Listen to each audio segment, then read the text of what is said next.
Sure. I mean, at it's people didn't know what they were buying, right? They were buying an SPV on an SPV on an SPV, right? They had like second degree, third degree exposure. Hi, everyone. Welcome to another episode of Bits and Bips, the interview. I'm your host, Steve Ehrlich, head of research at SharpLink, and we've got a terrific episode for you today. But as always, before we dive in, just a little bit of housekeeping. One, nothing that you hear or see on this episode should be considered investment or financial advice. Please see unchainedcrypto.com/bits and bips for full disclosures. And second, before we dive in, let's hear from one of our sponsors. This episode is brought to you by Cape, America's privacy-first mobile carrier. Same premium service you'd expect from any other carrier, but designed so your number, your location, and your data actually stay yours. Get 33% off 6 months at cape.co/unchained. All right, welcome back. So I'm here today with Niklas Kunkel. He is the founder of Chronicle Labs, an Oracle provider supporting the entire DeFi space with a heavy focus on tokenized assets. And we're going to talk about sort of the landscape of DeFi, where the growth of tokenized assets and how they're being integrated into the plumbing of the entire financial ecosystem. And really kind of one thing I really want to get into is how we can sort of understand the differences between various Oracle providers, given how critical they are to this space, and explore how the industry has sort of dealt with certain challenges over the years as well. So a lot to talk about, Niklas. Welcome. Thanks for joining. Yeah, thank you for having me. Huge fan of the show. I watch almost every episode. So great to finally be on here. Okay, that's nice to hear. Nice to say. I keep trying to get my kids to watch, and they are not interested at all. So, all right. So let's really kind of get started, because Chronicle and yourself, it has a pretty interesting background. I mean, you've been in crypto for at least a decade at this point, and it's kind of started with MakerDAO, the DAI stablecoin, Psi. I think now it's called USDS, et cetera. It's a really fascinating project because it, in many ways, created the entire DeFi space. And what I find most impressive is that it's really never, it hasn't gone down. I mean, just like Ethereum itself, like it's operated through bear and bull markets alike, and it's one of the real success stories. And that's sort of the origin story for yourself and what you're building at Chronicle Labs. So maybe just for anyone in my audience who's not familiar with your background, could you just please walk us through what those early days were like and sort of how it spawned the idea for Chronicle? Absolutely. Yep. So, my background, right? I was part of the founding team of MakerDAO. And, I think looking back, it seems kind of like manifest destiny, but like at the time, there wasn't really any DeFi. The only stable coin was Tether. And there wasn't like a ecosystem of, say, DEXs and lending protocols, right? So I think it was quite forward looking at the time to say, oh, there's going to be this DeFi, and at the center of DeFi, there will be these stable coins. And we don't want centralized stable coins, we want a decentralized stable coin, right? I think like in hindsight, it all looks very obvious, but at the time, like it was very like out there and like experimental. Yeah. And so even like Ethereum as a chain, like right, Maker was originally built on Ethereum. It had only been live for maybe like less than a year. There weren't really any apps on it, right? At least nothing serious. So we really had to build everything from scratch, right? And this is really kind of where, like, my journey started with respect to oracles, is that, one day we were building a debugger because there was no Solidity debugger, right? One day we're building a DEX because like it was actually the first DEX on Ethereum. And it was because Maker didn't have any funding. And we're like, how do we get funding? Well, if we build this like thing called a DEX, like we can sell some tokens and we can get some funding and maybe we can pay salaries this month, right? Like it was very much DIY, build everything on your own, right? And that included like oracles, right? Mhm. So this notion of an oracle didn't really exist, but we knew we needed a way to like externally price something in a kind of trustless manner, and that really kind of was the I guess like what set everything off for me. Did you call it or an oracle then, or what did you actually call that? And what you needed, correct me if I'm wrong, is you needed to be able to understand the price of ETH, because that affects the LTV for the stable coins that were borrowed against that collateral. Exactly, right. So the way Maker works in a simple way is, you could lock up your ETH as collateral and you would borrow DAI stable coins against that. And so the protocol needed to know how much is an ETH worth, both for determining the initial amount that you could borrow, but also just maintaining like the collateralization, right, of the system over time, right? So if the price of ETH dropped, it would know which loans it would need to liquidate. Yeah, just going back through a little of the history of this myself as I was preparing for the show, I didn't even realize this, but it seems like a lot of the individuals that were those early day price providers were actually pseudonymous, because there were concerns that if they were identifiable, there could be pressure for them to manipulate the price and thus manipulate the value of DAI. And it seems it's almost like the antithesis of where oracles are today, where it's named participants who provide that information. And I'm generalizing across the whole span of oracles, but in exchange for compensation. So it's really kind of fascinating how, to me, like that you saw a security threat with that. And I guess we're overly cautious. I'm not overly cautious, but perhaps appropriately cautious to maintain the fidelity of the price feeds.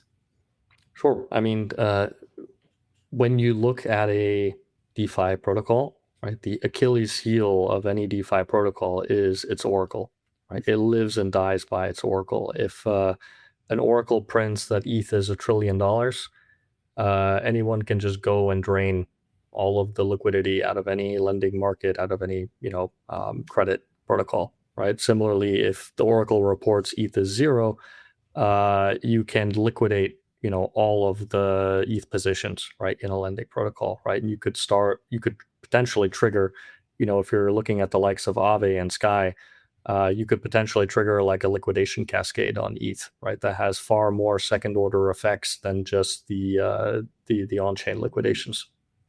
Yeah, absolutely. And I guess just a level set for my audience. I mean, most people probably know what an oracle is, at least at a high level. But could you just briefly talk about like how deeply oracles have penetrated crypto? I mean, not across like different types of either assets or different DeFi protocols. Maybe put a few dollar amounts behind it in terms of either like TVS or the amount of like daily DeFi activity that, I mean, I guess in a certain way, almost all of it would require some degree of an oracle to understand price. But could you just sort of ground that in some numbers for the audience? So I think it would be easier to say what are oracles not touching in crypto than to go the other way around. In simple terms, right, an oracle is like a data reference, right? So you have some data somewhere, and that somewhere can be, off-chain, right? It could be another blockchain, right? And it needs to be transported to wherever that data is needed, right? So let's use like ETH as an example, right? You're fetching prices from all kinds of centralized exchanges, from Coinbase, Binance, OKX, Bybit, right? You're combining that with on-chain sources like, Uniswap. You may even be combining that with like, the ETH futures, on CME. You are aggregating all of this information, and then you're shipping it off, to the blockchain, right, where it's needed, so an application can consume it. And the primary two things here, right, that an oracle needs to kind of concern itself with are, one, what are the data integrity guarantees, right? How do you ensure that this data has not been manipulated? And two, what are the data availability guarantees, right? How do you ensure that this flow of data continues and doesn't just stop, right? Because the second worst thing to happen to an oracle is not that it prints a wrong price, but that it just like stops printing any updated price, right? And now a DeFi protocol, right, has no idea whether it is solvent or not, or whether it is issuing safe credit safely, or whether it is like issuing credit at a loss.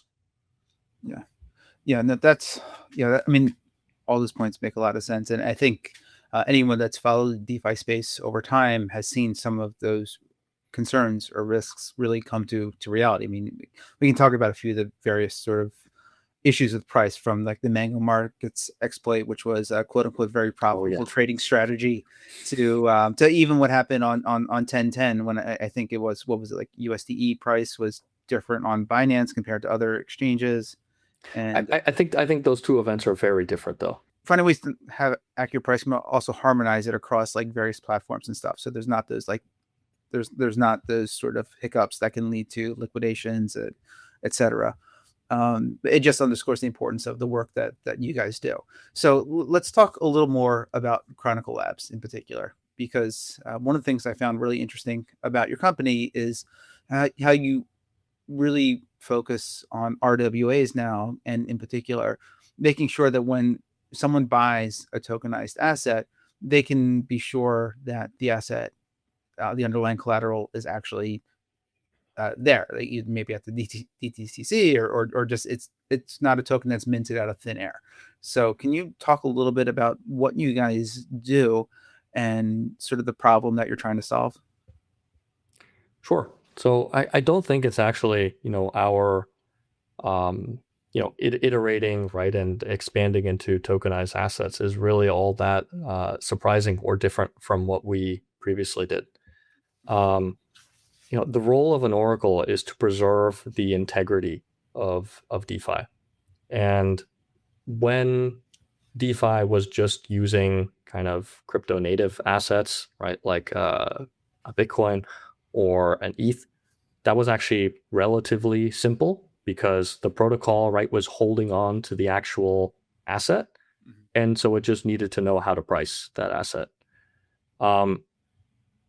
With the expansion of DeFi into tokenized assets, I mean, there is an incredible opportunity here to, one, not just like expand DeFi out of its like very like self-contained scope, right, and open it up to the entire ecosystem, catalog of financial assets that are out there, right? And this is incredibly attractive for everyone involved, right? From an asset manager, you can say, well, I want to give my clients, more utility with their assets, right? So if my client can, lend this asset to earn a yield, now I can provide like more utility to my clients, right? And so I think if you're looking at like a BlackRock or Fidelity, right, that's very, very attractive to them, right? Mm-hmm. And from a DeFi perspective, I mean, we're about to, take this from a $200 billion market, right, to a potentially, $100 trillion market, mm-hmm. right? However, there is a risk here, right? And it's that tokenized assets, right, are not crypto native, right? And so regardless of whether they are, what you would call like a wrapper, or whether they are like actually issued on chain, but like the underlying assets are sitting somewhere off chain, right? That presents a whole new problem, right, for DeFi to deal with. And so it's actually imperative, right, that oracles are keeping up, right, and are ensuring that DeFi, through its integration of these tokenized assets, which I absolutely believe is necessary and critical, but that DeFi protocols can like maintain their integrity and maintain this like anti-fragile property, right? Like you mentioned earlier, right, that like it's amazing that like Maker has like survived, right, for not just survived, but like thrived for 10 years. And that doesn't just happen, through serendipity, right? That comes through like very rigorous analysis of like every part of the system and like every edge case that you can find yourself with, and really just like mapping out like how the protocol should respond in every single scenario. Yeah. And as soon as you open Pandora's box with tokenized assets, that problem becomes a lot more complex. And so, as an Oracle, like we're here to simplify that. We're here to say, okay, here is this tokenized asset, and we can provide all of the metadata related to all of the context that comes with that tokenized asset. So a lending protocol like a Morpho, like an Aave, like a Sky, can handle it in a responsible risk managed manner. So let's ground this in just like one or two tangible examples. One of your clients is BlackRock, and I believe it's supporting their tokenized treasury fund BUIDL, which is the largest in the world. Talk to me about specifically what you are doing for them. How, like, what are the services? How do you just kind of please walk us through like that relationship. Absolutely. Yeah. So very important relationship for us, right? I mean, BlackRock is the largest asset manager in the world. And they recognize, right, the need for Oracle infrastructure when it comes to tokenized asset. So when you have something like BUIDL, from a protocol, like a DeFi protocol's perspective, it doesn't know what a BUIDL token is, right? Even if you feed it like a price, it can't account for all of the other, let's say, like independent variables, right? And so what we're essentially doing is saying, okay, we can connect like to the back end where all of the assets are actually being held, right? And we can say and go, okay, we know, there is this treasury bill, that was bought for this amount. It's going to mature on this date, right? And it's going to be worth $100 at maturity. And, there is this overnight repo to JP Morgan, and there is this other overnight repo to Deutsche Bank or to Royal Bank of Canada, right? And so we can really rebuild the fund from like first principles, from the ground up, like from saying, okay, here are the actual assets underlying the fund, and now we can recompile in a way like the entire fund. And so this way we can like independently like kind of come up with our own NAV and share price, right? Identify any kind of maturity, let's say, blips, right? Like you want to have relatively like smooth like maturations, right? Like a portfolio of bonds and a portfolio of treasury bills, right? And so you don't want to see that like 30% of the portfolio, right, is going to mature in June, right? Or or next August, right? Because it means if the fund needs to do a bunch of redemptions, right, they could potentially need to sell some of those at a loss, right? And I think that problem is less pronounced with money market funds like BUIDL, like other money market funds that we support, like Centrifuge's Janus Henderson, JTRSY, like Superstate's USTB. I think it's more pronounced in products that are like really popular right now are CLOs. Because they are, as monetary policy rates are dropping, CLOs have higher yield, right? And so those are a little bit more interesting, right? But they're also a little bit less liquid, right? So that's kind of where the risk part of the equation comes in, right? And so Chronicle is really able to give you that like magnifying glass, like full view into like the guts of the fund. So a DeFi protocol can like basically plug that into their risk management system, like to handle these assets appropriately. Okay. One more quick question, and then we have to take another break. But I just want to just drill down a little bit more specifically on what you're providing to BlackRock, because I just want to make sure my listeners understand. So your services, are you actually pricing or pricing the treasuries that are and the other elements of the money market fund that underpin the tokens, or is your job really to just verify that like what QSIPs are in there, like what the maturity dates are, if there's any like liens against them, like that kind of stuff. Like what precisely is your role with just using that one engagement as an example? And then I guess, sorry, not to make the question more complicated, but it is interesting because like things like BUIDL, or I guess maybe Benji as well from Franklin Templeton, et cetera, like they're starting to be used as collateral for Yep. and I would imagine that you probably get some questions from primes and other people that are accepting them to make sure that those assets are fully backed. So I'd really just love to kind of get a sense of that. Mm-hmm. Yeah, absolutely. Right. So as I kind of alluded to previously, right, we are starting from first principles. So we don't take anything at face value, right? We know which assets are in custody, Mhm. and we rebuild the fund, from there. What I mean by rebuilding the fund Mhm. is, we say, okay, like we are pricing these T-bills using this methodology, and given all of the treasury bills in the fund, given all of the overnight repos and their expected yield, right, we are coming up with this NAV. Does that, how does that compare to what the fund admin is reporting?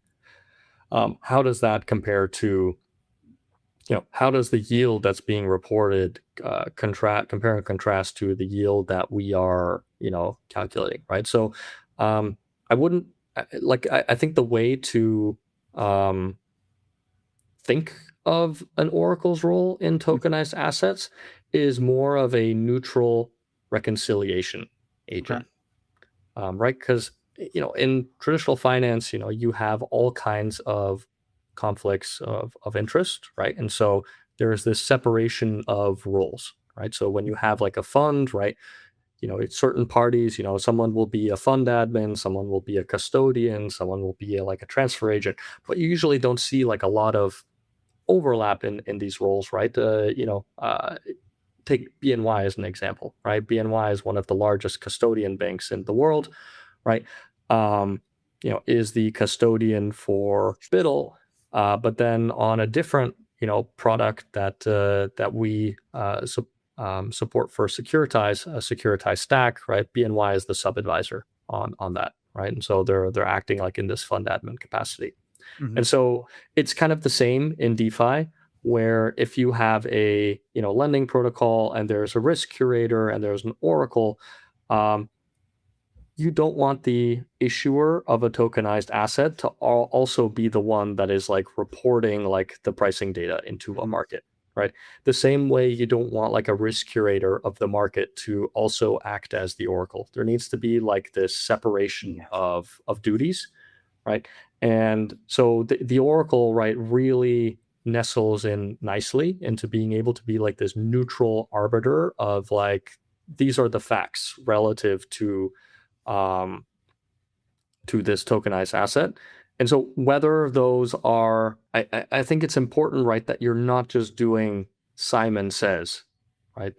Like not all oracles, like I think go about this the right way. Yeah. But it's important that you're not just doing like a Simon says, like the issuer told me this or the asset manager told me this, right? That you're really going as far back into the chain as like down this like let's call it like the factory line that like comprises a tokenized asset, um, and are really just like checking every step in the way, right? And like it's okay to report what a fund admin reports as long as you have reconciled and determined that those numbers are accurate. Yeah. Right. It's funny. This reminds me of my interview I guess it was last week, with someone who is a provider of basically an index for GPU computing. I think the first one that was really kind of out there.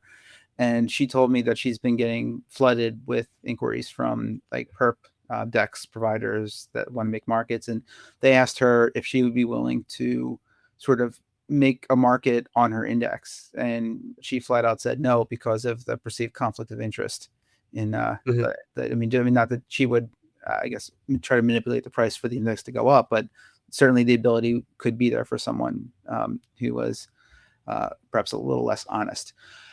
So I understand the importance of what you're saying there. Okay, let's take a very quick break, but when we get back, we're going to talk more about where the RWA market is going, how oracles such as those provided by Chronicle are going to fit into it, and a lot more. So stay tuned. If you hold crypto on your phone, your biggest vulnerability isn't your wallet, it's your carrier. AT&T, Verizon, and T-Mobile have been breached again and again, and SIM swaps are still one of the easiest ways for attackers to drain accounts. That's where Cape comes in, America's privacy-first mobile carrier. Same premium service, but Cape rotates the identifier on your SIM every 24 hours, deletes your call and text metadata after a day, and protects against SIM swaps with a 24-word recovery phrase that only you control. You also get 2 middle-to-end encrypted secondary numbers for banking and signups, so you stop handing your real number to every app that asks. Go to cape.co/unchained and use code UNCHAINED for 33% off your first 6 months. All right, welcome back. So I want to talk a little more about sort of where RWAs are going and sort of some of the unique challenges that these new directions could create for companies such as yours. I've been in crypto for almost 13 years at this point. I mean, probably as long as you have, if not maybe a little shorter, but I've been in since 2013, and I've heard on and on again about tokenization, RWAs, et cetera, and some of the promises that are offered. From most of my experience, they've been unfulfilled, although it does seem like today things are different. I think there's probably about like $30 billion in tokenized assets outside of stablecoins. The number may not be entirely accurate, but it's a ballpark. And there's a lot more. And it seems like 2 big categories are like money market funds, treasuries that we spoke about, but then also alternative assets, the ones that are not quite as liquid, private credit, et cetera, that tokenization could offer a way to sort of reduce some of these illiquidity discounts that they trade with. I'd love to get your thoughts on that part of the market in particular. Are you doing anything to support them right now, and where you think that could grow to? Absolutely. I mean, I think we kind of get a frontline seat to seeing like where the market is heading, right? Because we see what clients are working on and how we need to adapt our technology to be able to support those use cases. As you pointed out, right? I think the shift over the last 12 months has, as monetary policy rates, have kind of steadied, is how can we kind of increase yield, right? It's no surprise, right, that in DeFi, people love their yield, they love their kind of yield looping strategies, right? So the race has been to create products that are, attractive to that part of the market, right? And that's really where we've seen CLOs take off, right? So we saw, Centrifuge with Janus Henderson launch JAAA, right? We saw what else did we see? I mean, Hamilton Lane and Acred. Exactly. Yeah. So, right. There was the Apollo Acredics, right? All of these which we actually support at Chronicle. And I think even just yesterday, or I think it was like 2 days ago now, we announced, right, that we were supporting Galaxy's first tokenized CLO, which, I think is quite interesting because, Galaxy, if they're getting into tokenization, I mean, they're going to be a really huge player. I mean, they have the network, and they sit kind of perfectly nestled in between, DeFi and on the TradFi side. So I think they're going to do really well. And I mean, like the product that we support there, right, is Galaxy is either directly or indirectly, right, letting people borrow against their crypto, right, against Bitcoin, against ETH, Sol, XRP, right, whatever it is. And so, all that we are doing, right, is we are getting like the loan book from Galaxy, and then we're going to their custodian, right? We're going to Anchorage and we're checking like, okay, is there actually, all this BTC, all this Sol, all this XRP, all this ETH in custody? Can we trace every way, every Satoshi, that is claimed to be, as collateral on these books, right? We identify the liabilities, And now we can say, okay, this CLO is, I don't know, 200% collateralized, right? And so, okay, and it's yielding 7%, right? So it's giving pretty good yield, right? And so now, like anyone who wants to potentially buy this Galaxy CLO, right, like can see, okay, look into the guts and like know that like someone independent like Chronicle has like validated all of this. But two, now someone like Morpho, you can have a vault and you can create like a looping strategy on this, right? So you can juice your 7% yield into 14 or 21%, right? What have you, right? And that's really like what, like, it's this two stages of like what Chronicle enables. Like one, it's the transparency that gives like the confidence in these assets. And then two, right, it's the ability for DeFi, right, to integrate them. Yeah. So in terms of like what's coming up, we're seeing, for example, like REITs, like real estate investment trusts are there's a couple of those coming out, so we're excited about those. I think you may have seen Centrifuge just announced with New York Life that they're going to be releasing a new fund as well.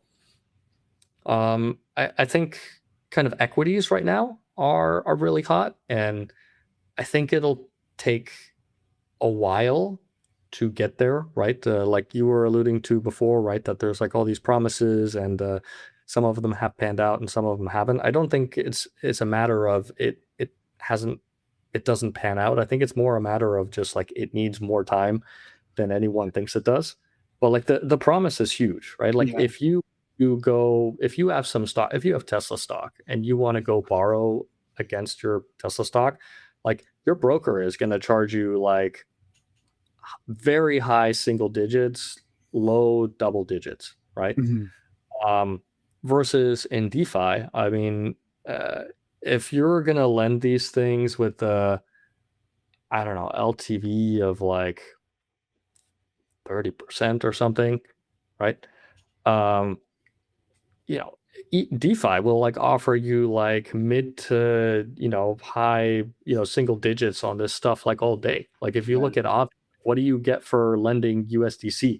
You're getting 2.7%. You're literally getting less than T-bills. Like so I think there's really an opportunity, right, for DeFi to kind of be the mechanism where it can one of the flywheels for tokenized equities taking off is just going to be this ability to get leverage against your equities at like much cheaper rates than you can in TradFi with your broker. Yeah, one thing I was actually kind of really dying to ask you is I want to get your thoughts on some of the, I guess, controversy that surrounded, like for instance, the SpaceX IPO and some of the markets that were spun up, where people were able to kind of bet on the price of some of these pre-IPO shares or private market shares. And I know with the SpaceX, I mean, I think there were a couple of like tokenized providers that had to give back the money because they weren't able to procure the shares out there. And I mean, that seems to be like the types of issues that a company like yours would, I guess, make sure do not happen. Yeah, sure. I mean, at that it's people didn't know what they were buying, right? They were buying an SPV on an SPV on an SPV, right? They had like second degree, third degree exposure. And yeah, when it came time to, hey, I want to get my shares, right? A lot of these things blew up, whether from fraud or just improper legal structuring, right? Or just they never got the shares, right? But yeah, right. This is really what Chronicle is here to do, right? Is just give you absolute end-to-end transparency into everything, right? And that's what's going to keep DeFi anti-fragile. That's how we're going to scale DeFi with tokenized assets and keep DeFi, from not having the same systemic risks that we see in the traditional financial industry. Yeah, and I also wanted to get your thoughts on. You talked a little bit about like looping and just additional ways to get yield. Obviously, like CLOs, private credit, etc.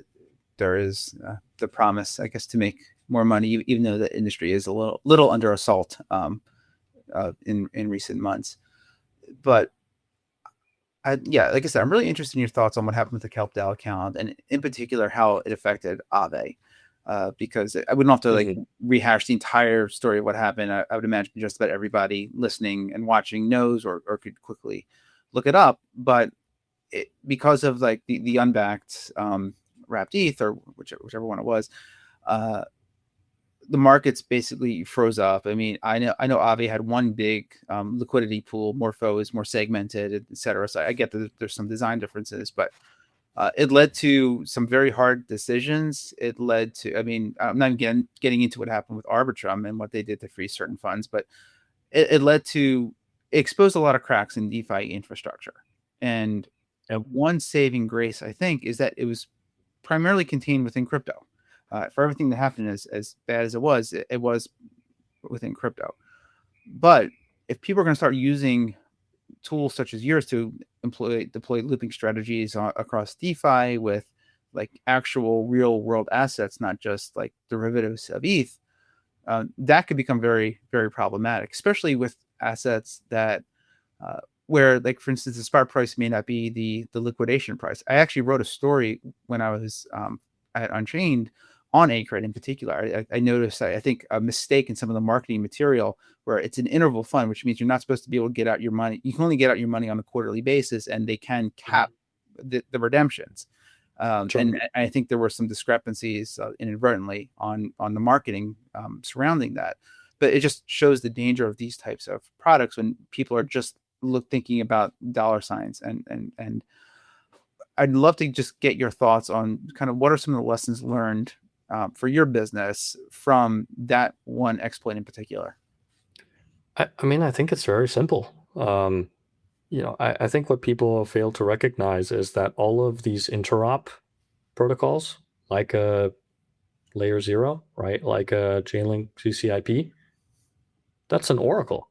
Mm. Um, Anytime you use like, cross-chain communication, anytime you're doing bridging one token from another token, sorry, a token from one chain to Into another another chain, chain. right? Yeah. These are all oracles, just white labeled with a different name, like cross-chain or like bridge. So it really comes down to the layer 0 oracle was compromised, and the DeFi protocol was um, insufficiently, risk managed to deal with that.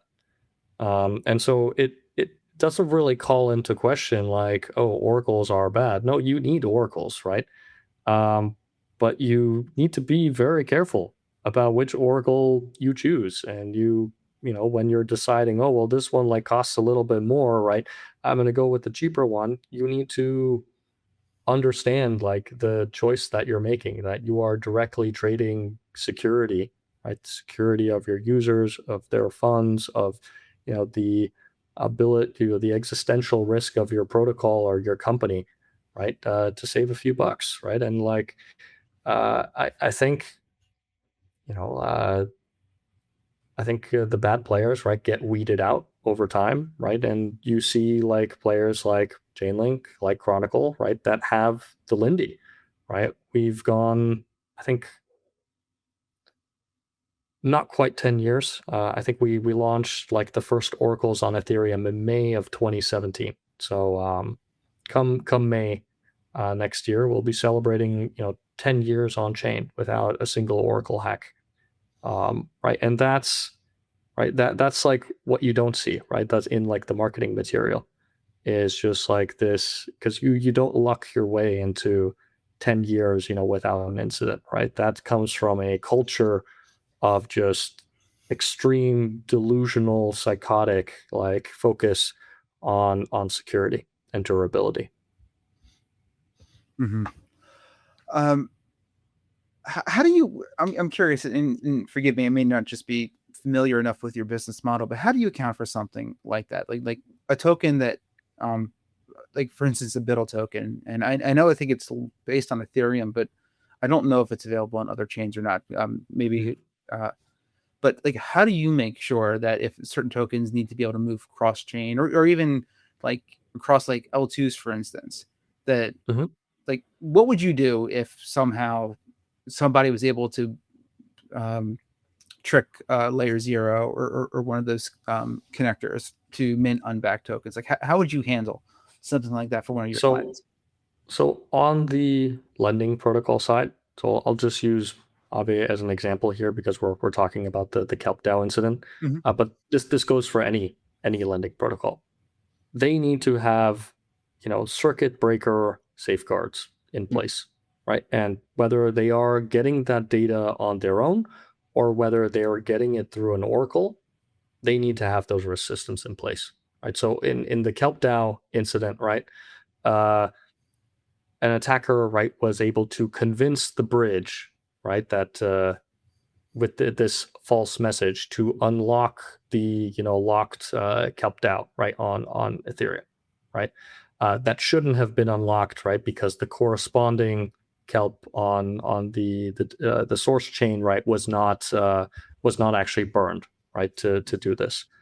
From a risk management perspective, you should be checking the supply on every single chain that a token can be on, right? And like summating those and like ensuring, right, that there is no mismatch, right, between the amount that is floating around versus like the amount that the token, like even just asking the token contract, how many RS ETH exist? That's not enough. Like, and if you notice any wonkiness, what do? You immediately freeze the market.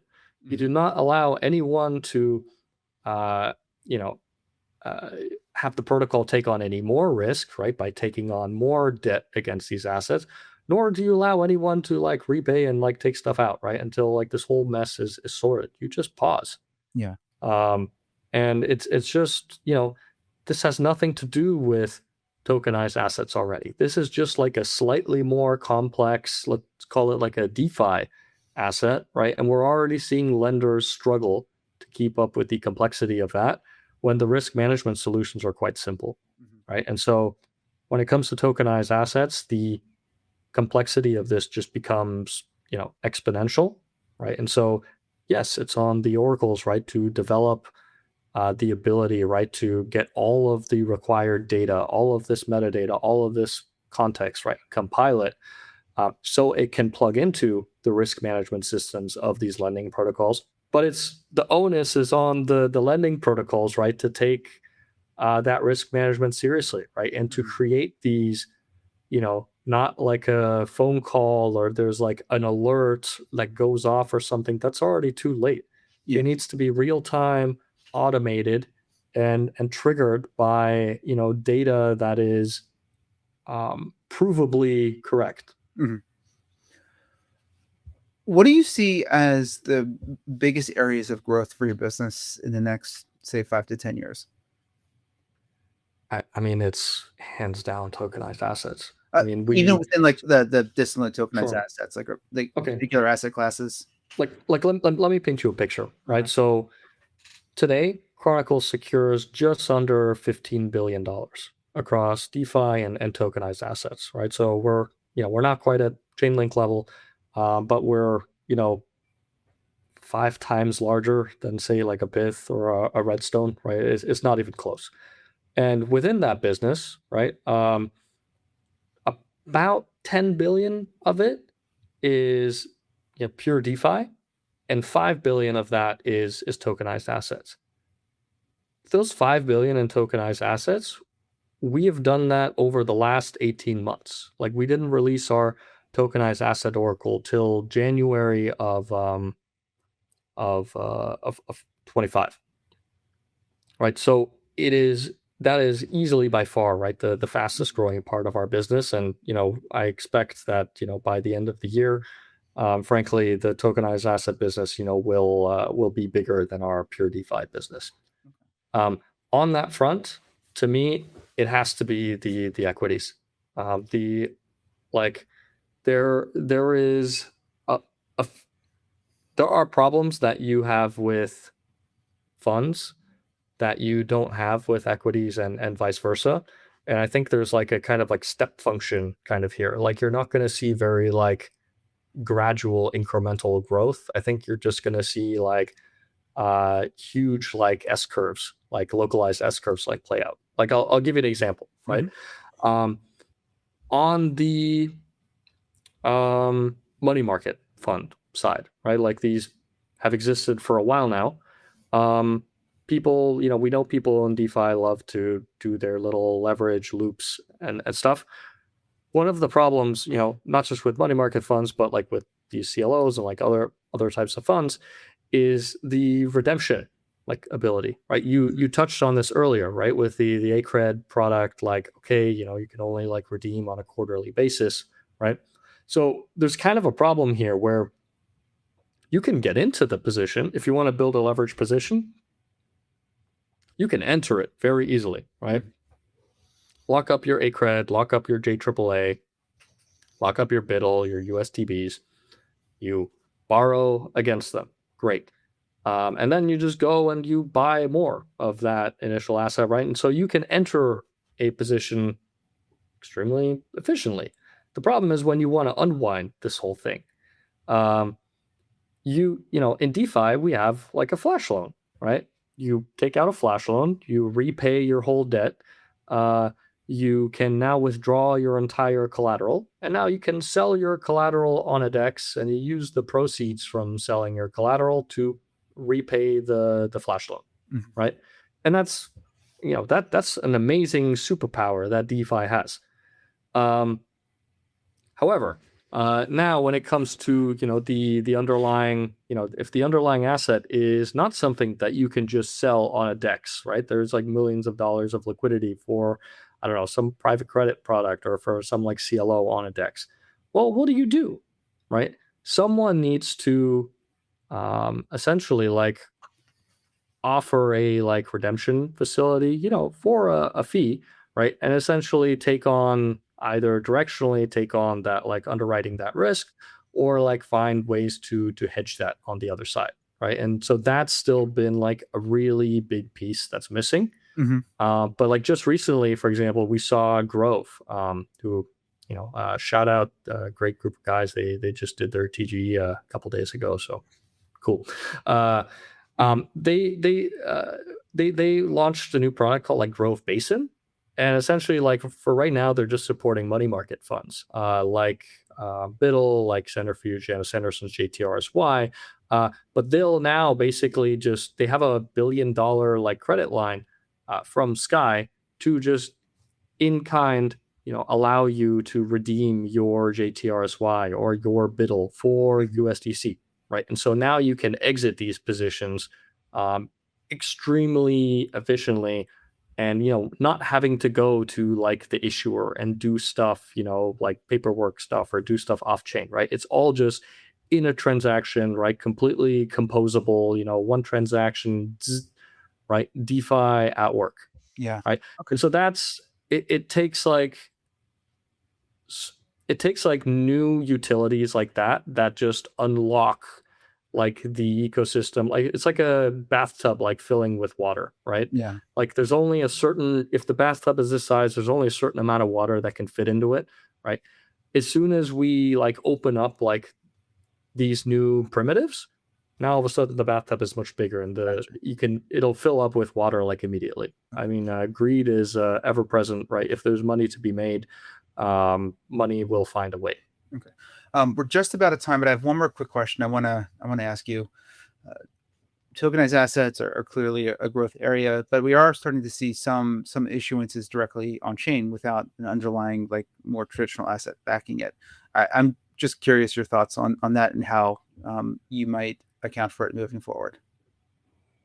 So actually, it's kind of funny because I get this question a lot. Like it's supposed to be some kind of gotcha. I mean, it's not meant to be a gotcha. It's just it's more just sometimes like for instance, it's not meant to be a gotcha. No, I understand, right? Yeah, it's so, like why have something that's backed by something whereas something could just be issued directly.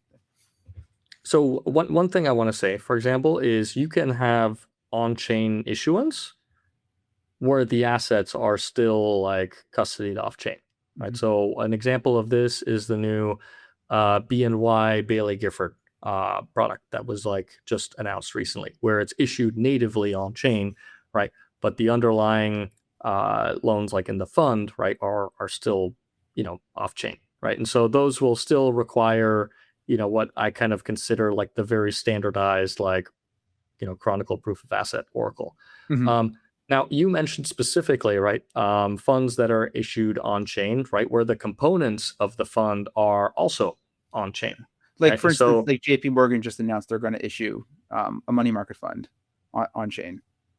yeah, but where are the underlying T-bills for that money market fund? Sure. Are they off chain or are they on chain? Right? I would Mhm. tell you they're going to be off chain. Can't wait for the day where the but Treasury starts issuing yeah. bonds on chain. That would be awesome. But let's like take this example further, right? Like, let's assume that like we start tokenizing individual T-bills, right? That's really cool, right? Now we can actually create like a natively issued, on-chain money market fund where even the underlying T-bills are on chain, right?